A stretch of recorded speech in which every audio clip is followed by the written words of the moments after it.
with that stuff. My brain is just like, what? What color do I see? Red. Which favorite book you're on? Happiness Advantage. Why? Why? It's a great book that explains in detail why people feel the way they do. Favorite car? Favorite car? Ferrari. What's your favorite food? Favorite food is pizza, baby. Favorite exercise for calves? Oh, calf raises. What about dumbbell curls? Oh, I love them. Okay. If you could kill one, marry one, fuck one, and your choices are Ryan Reynolds, Oprah Winfrey, or Rosie O'Donnell, what would you do? I am killing Oprah. I am marrying Ryan Reynolds, and I'm... You're gonna fuck her. You're gonna have sex with Rosie O'Donnell. You're a freak. No doubt. All right. Cheers, my man. Nice. We're in the Flow Dojo. My room, the Lion's Den, my man Tyler McGee. Tyler McGee and I, we go back. We went to high school together. We played football and lacrosse. He's a beast lacrosse player and football player. So pretty much we actually didn't talk for, what, like 5 years probably? Couple years, yeah. Couple years. And now we're just killing it. We hang out a lot. We got in a sick chest session yesterday. An awesome bicep pump today. He's looking pretty yoked and big. And we're just going to have a casual conversation and see where things go. So enjoy.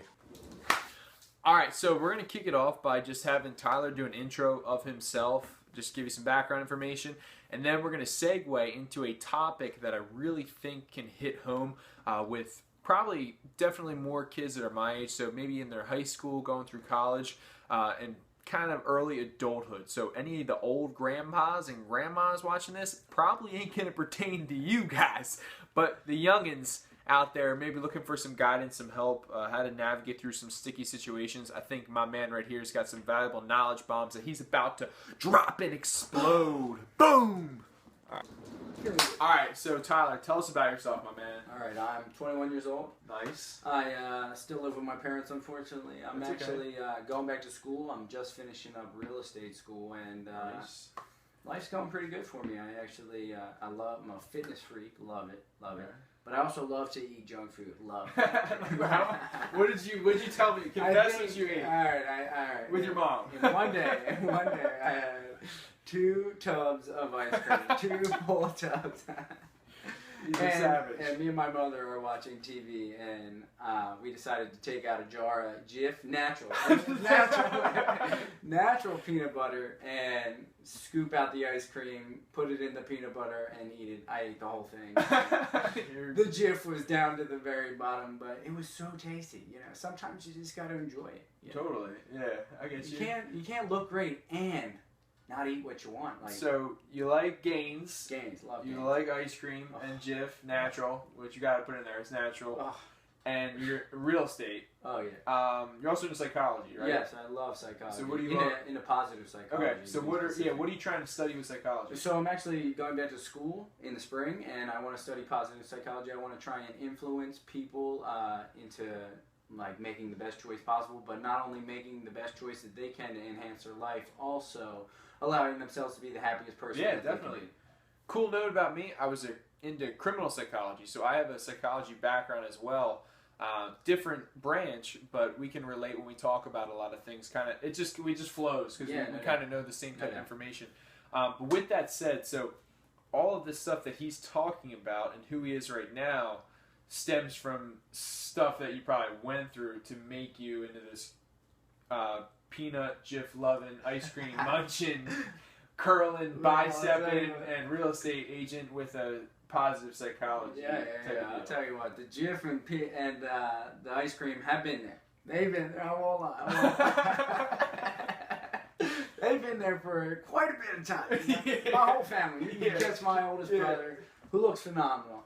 Catch him with some ice cream and Jif scooping away because we just love it. We love it all. Hands down. But I definitely had some things that have led me to want to pursue a better, more happy life. I was super low, honestly, a couple months ago. Yeah. And I decided to make some big changes. I decided to really distance myself from the group of friends that I had in high school and really all throughout the past 4 years of my life. And just make better choices overall, become more aware of how I'm acting as an individual instead of how my friends were acting with me. and more trying to realize that, you know, my life is being affected by the choices I make every single day, no matter what I think. You know, even if they're good or bad, they're being affected in some light. You know, Absolutely. I'm going up or down, and I decided that I want to go up. And it has nothing to do with really the friends that I had, you know, because they're just average individuals, but it had to do with the choices I would make with those friends. And so instead of me being an advocate for myself to make the best choice in that opportunity of struggle, I would always make the bad choice.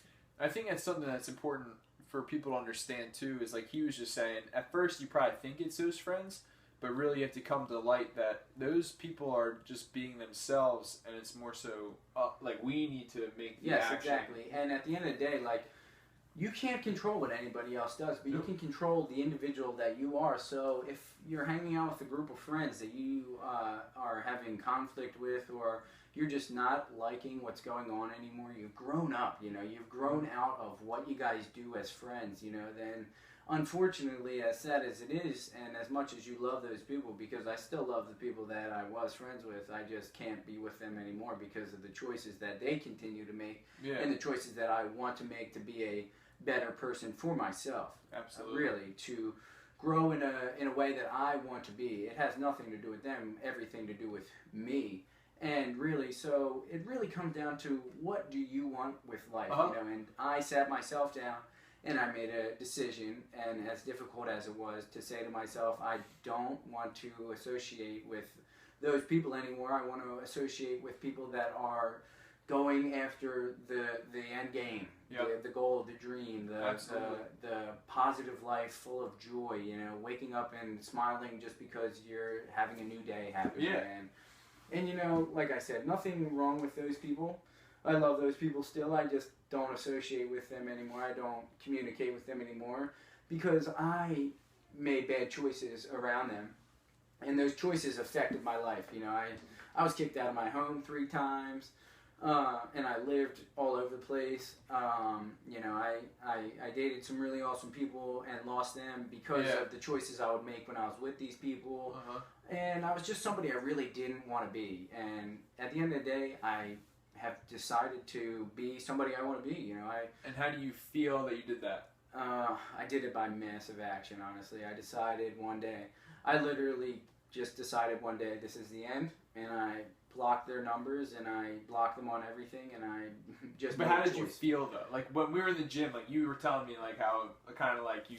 Well, after you did it, it was just like this. So at first it was super nerve-wracking because I was losing a bunch of people. My support system basically was gone, and you know, I had to start fresh all by myself. You know, my family's there, they love me, but they don't know what really has been happening in my life. And so these friends were the only true people that knew what was going down with me, but they didn't know to the full extent because I was always hiding an aspect of my life from somebody, just keeping something hidden. And you know, after a while, you just get tired of hiding. You know, you just get tired of feeling like, why do I have to put up a front to be somebody I'm not? You know, at the end of the day, I don't want to act like this, so why don't I actually do something about it? And when I finally acted, you know, at first, like I said, it was scary, but after a while, it became so liberating. It became so energetic.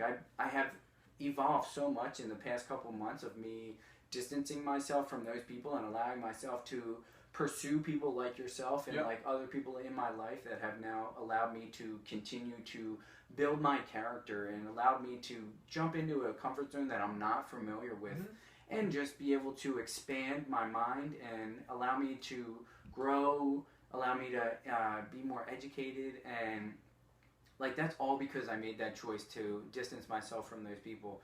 And I didn't really feel liberated or like overcome with joy that I did this until recently, actually, because I most recently texted my 2 amigos who obviously compañeros. Put Donald Trump on that, amigos. Build a wall. And so I texted them, and not only did I text them, but one thing that I really made sure of was I didn't blame them for anything that was happening in my life. I didn't allow them to have any blame for what went down in my life. Instead, I decided to take massive action and tell them that it was my choice to decide that I am going to have something new, and it was the decisions that I made that made this friendship toxic, not what they made, because they didn't make my decisions. I made those decisions, and the friendship became toxic because I continuously was making these decisions that I don't want to live with anymore. Yeah, and so, you know, if you take away those decisions, you could say I could still be friends with them, but those decisions had been made. The relationship had grown to what it was, to where it became something that can't go any farther. And so my choices made us not be able to be friends. And unfortunately, I lost some really awesome people, but at the same time, I'm now growing and becoming somebody so much doper. Word. Alright, so we'll cut it there real quick. Pretty much what I'm going to have Tyler do is pretty much condense what he's trying to say for the main point that I want you guys to take away from this whole thing. Especially, like I said, the younger generation who may be struggling with some sort of issue with their friends or conforming to a group that they know is not truly them. And just really this whole thing is to be on the journey of becoming your strongest version. And by doing that, you're going to need to keep people in your life and also get people out of your life to continue on that journey. So I'm just going to have him kill it with just summarizing his main point that he wants to stress to you guys, the younger generation or the entrepreneurs, the people chasing their passion or involved with something that they maybe know isn't true to themselves.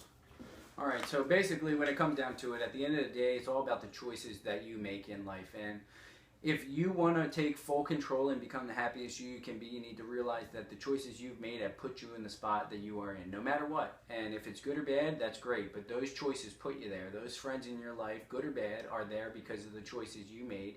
And you've picked them, whether you think it or not. The actions that you have, whether you think someone else is influencing you or not, is your choice and your choice alone. And basically, my whole point of this whole talk is that every single choice that you have builds and continues to grow off of one another. And so become more aware of your choices. Become more aware that you have a choice to make, even if it's a difficult one, even if it's an emotional struggle that you have to do. You must go through that in order to become a real change and in order to get what you really want out of life in general as well.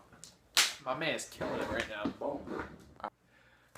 All right, so me being an entrepreneur myself, I love having future entrepreneurs on the show. This is a show now, guys. It's a show. And Tyler, my man here, is an entrepreneur, so he's going to talk real quickly about what's coming in the future at some point, and I'm sure you'll get more information as it unravels, unfolds on something, gets undressed.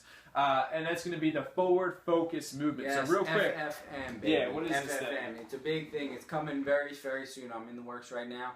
Basically what it is you put every single ounce of effort that you have into the present day, into the future day, and you do not worry about the past decisions you've made. And it'll be more elaborate when I get to it.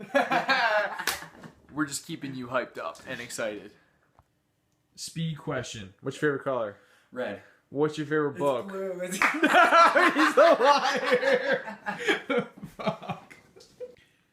If you could be any kitchen appliance, what would you be and why? I would be a knife because they get to sever every single little thing. It's kind of creepy. Yeah, I'm just kidding. If you could be a superhero, who would you be? I would be Spider-Man. Why? Climb on walls. Climb on walls. No doubt. What about shooting jizz out of your arm? Yeah, well, then I can swing on the jizz. Who is someone who's currently like crazy inspiring to you, or you study, or you like? Oh my God, Tony Robbins, hands down. He's an amazing guru of life. Have you ever seen how big his hands actually are? Yeah, I know. They'd probably put mine to shame. Banana hands. You know what they say about big hands? Great for inspirational speaking. No doubt. What do you think about the current education system summed up in less than 15 seconds? I think it is awful, and I think it needs to be rescheduled and reprogrammed. What would you implement? I would implement a better strategy for educating entrepreneurs, educating people on how to spend their money and how to fill out taxes. Yes! Hillary or Donald Trump? Neither. Will not give my opinion on camera. All right, so that concludes my interview with my man Tyler. We're trying to keep it short, sweet, to the point, in the Flow Dojo, the Lion's Den, No doubt. where the real lions play. So make sure to stay up to date with my man Tyler and his amazing hands. Wait, what are we talking about hands for? Tony Robbins. Tony Robbins, yeah. We'll put up his stuff all about forward focus. I really think this kid's going to be putting out a big movement that's going to help a lot of people. This video, like we said, was directed more towards younger kids and their circle of friends, influence, and the actions that you guys need to make to move towards a more fulfilled, progressive life. And we're just here to help people out. No doubt. So if anybody ever wants to talk to Tyler, he's probably down to help you out, right? Yes, sir. Yes, sir. And then me, Email I'm me always at here. forwardfocusmovement@gmail.com. Boom. Peace.